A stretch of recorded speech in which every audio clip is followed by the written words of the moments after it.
नमस्कार शेतकरी बांधवांनो, मी Pravin Dhone, Dhanvantari distributor, Active Ruby. आज आपल्यासोबत आहे Supriya Dhone madam, Active Ruby.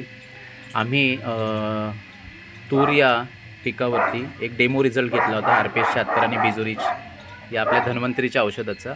आज जवळपास 7 दिवस झाले आहे, 8वा दिवस आहे. तर या ग्लासमध्ये हे जे ग्लास दिसते याच्यावर जो रंग लावलेला आहे याच्यामध्ये आपण RPS आणि बिजोरीची बीज प्रक्रिया केली होती आणि या दोन्ही ग्लासमध्ये आपण 8 तुरीचे दाणे लावलेले होते. तर या ग्लासमध्ये आपण 8 बिया टाकलेल्या होत्या, त्याला बिजोरीच्या आणि RPS लावलेलं होतं.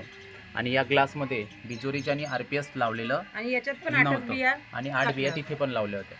तर मित्रांनो, आज 8 दिवसांनी हा रिझल्ट आपल्यासमोर आहे.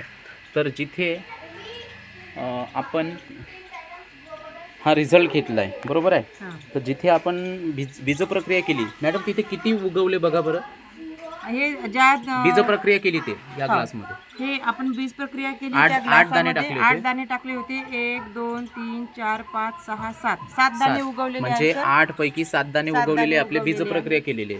या मानाने ज्याला बीज प्रक्रिया केली नाही ते बघा, ते 1 2 3 दाणे उगवलेले आहे. म्हणजे बघा शेतकरी मित्र, तर इथे आपण हे फक्त RPS आणि बिजोरीच वापरून आपली जर्मिनेशन वाढलेलं आहे, बरोबर, उगवण क्षमता वाढलेली आहे. म्हणजे एकंदरीत काय झालं का इथे 8 पैकी 3च दाणे उगवलेले आहेत, तर इथं 7. म्हणजे इथे काय होणार आहे, फक्त तुम्ही बिजोरीच आणि RPSचा बीज प्रक्रिया जरी केली तरी आपल्या उत्पादनामध्ये 15 ते 20% हमखास वाढ होणार आहे. आणि दुबार पेरणीचं संकट आता येणार नाही.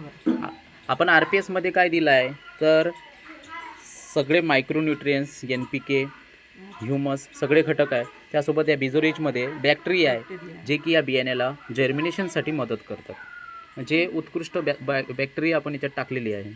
त्यामुळे माझी अशी सगळ्या शेतकरी बांधवांना अशी विनंती आहे की त्यांनी बीज प्रक्रिये अगोदर, म्हणजे पेरणीच्या अगोदर 100% धन्वंतरीचा RPS आणि बिजोरीची बीज प्रक्रिया करावी.